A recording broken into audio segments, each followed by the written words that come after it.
So I see you're back for episode 2 of what I created today. I got my strawberry coconut milk ice cream and I'm ready to dive into this baby and tell y'all.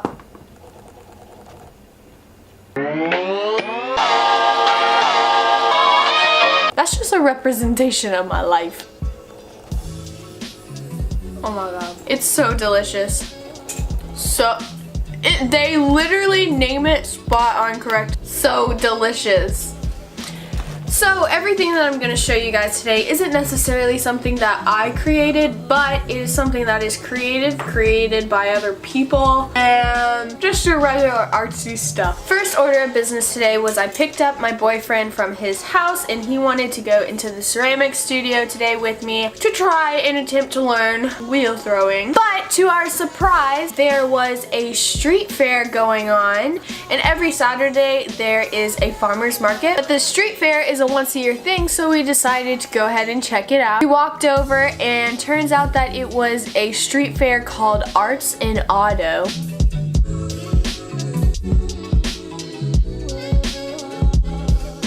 Basically, it was an old car show, and then there was a bunch of tents set up that had little booths and everything with artists selling their product. And then on one of the streets, there was a bunch of sidewalk art that was going on. And we got to see a bunch of people of all different ages making this sidewalk art with chalk.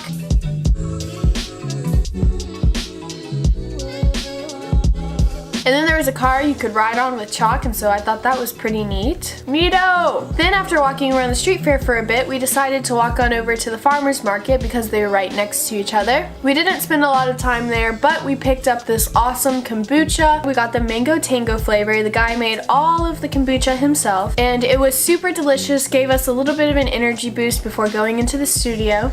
So then when we got to the studio, I attempted to teach my boyfriend how to wheel throw, and it went over pretty well. But wheel throwing is a very hard thing to learn just right when you jump onto it. It's like learning a new instrument. It can be super frustrating, and I've only been throwing for a year, so I still have days I'll just get like nothing completed to perfection, and I'll hate everything that I do. But overall, I think he did pretty well for his first time. Clay is a very difficult medium, and you have to just learn how to have control over it. So while he was attempting to get something thrown on the wheel, I did a few small pieces myself. I was kind of just messing around, experimenting, having some fun, not really having anything in mind for an end product. So I just made like a really tiny vase. You'd put like a single stem flower in, or maybe a little bundle of wildflowers, and then just another simple mug. These I'm just gonna try and experiment glazes with and everything and see how they turn out. So I have further knowledge of how the glazes could possibly turn out on future pieces. We threw for about an hour and a half.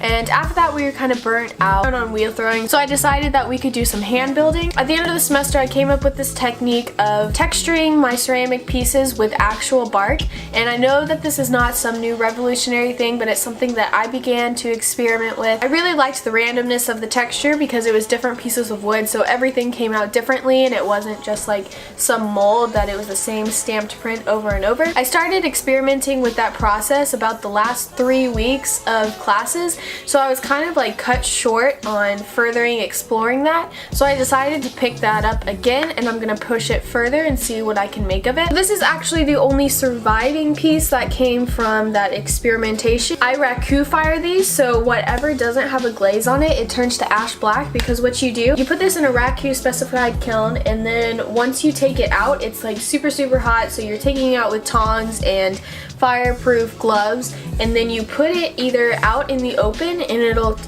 turn white, and you can put horsehair on it. I actually have a piece, hold on. This is raku firing, and once it's hot, you take it out, you set it on top of a metal trash can lid, and then you take actual horsehair and you place it against it, and then it does like, it smells terrible. It does this sizzling, and then it scorches the surface of the ceramic, and so this is actually permanent. All of these black lines, they don't come off.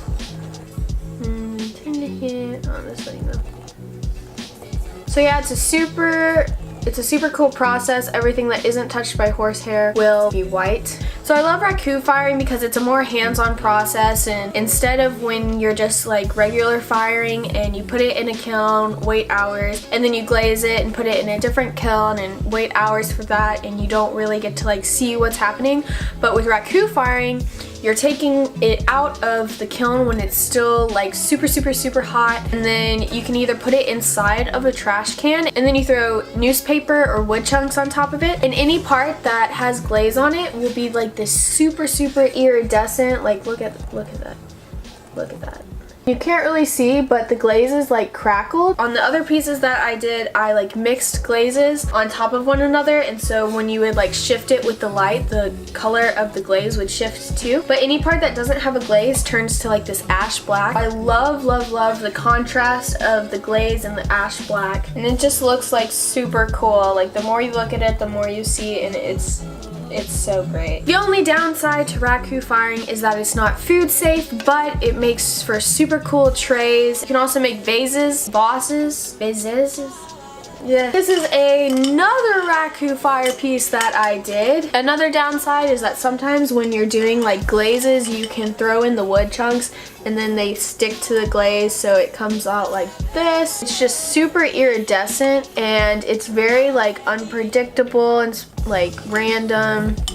And then again, anywhere where there's not the glaze, it's like that ash black. But this is not food safe, so you wouldn't be able to drink out of this, but you know, it makes super cool containers and vessels. Those are my only surviving raku fire pieces, but I plan to do a lot more of those this semester. It is more of a hands-on process, so it is time consuming because you can only do up to 3 pieces at a time on average, unless they're like bigger or smaller. That is all that I created today. I've only worked in the ceramics studio. So after making some stuff in the ceramics studio, me and my boyfriend just headed to the pool to sit back and relax and enjoy the rest of the evening. Then I went by Natural Grocers, picked up some coconut milk ice cream, and I started filming this video. Oh guys, I just can't wait to like create more things and do more stuff, and there's so much to do, so little time. And along with that, a week and 3 days from now, I have a critique of 10 to 15 images for my photo studio class, and I've decided that I want to try and attempt to continue to use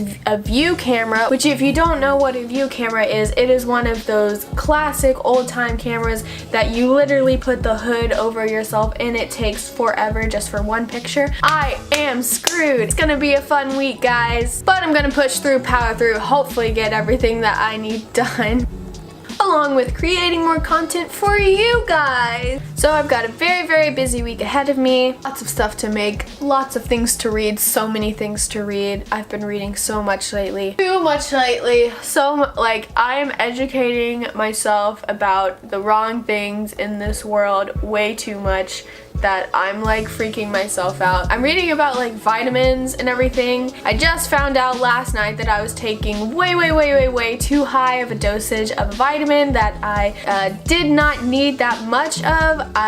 Turns out that the vitamins that I bought were for people 65 years of age or older, need that amount of dosage daily, and I've been doing that daily for about 3 weeks, and I was like, why is like my tongue sore? This doesn't make any sense. And so I looked it up, and turns out that could be a reason. So fixing that real quick. After this, I'm going to go buy a planner, and I'm going to plan out week by week when I take vitamins, what kind of food I'm eating on what day. I just ordered this body analyzer scale where it doesn't just weigh your total weight, because that's kind of just a number and it doesn't really matter. It varies from person to person and it doesn't define if you're like healthy or not, but also weighs your muscle mass, your bone density, your water weight, and your total fat percentage. So in that planner, I'm gonna start like logging all of that information to make sure that I'm on the right track, because transitioning into a vegan diet, even though like 99.999999999% of the time it is a healthier diet choice, there is also some things that you really need to be careful about and need to like do your research and make sure that you're like staying on the right track. It just comes with like being conscious of like where your body's at and what's happening with it and stuff. And so the more that I read, the more I like start like freaking out, like, oh my god, I'm gonna die tomorrow.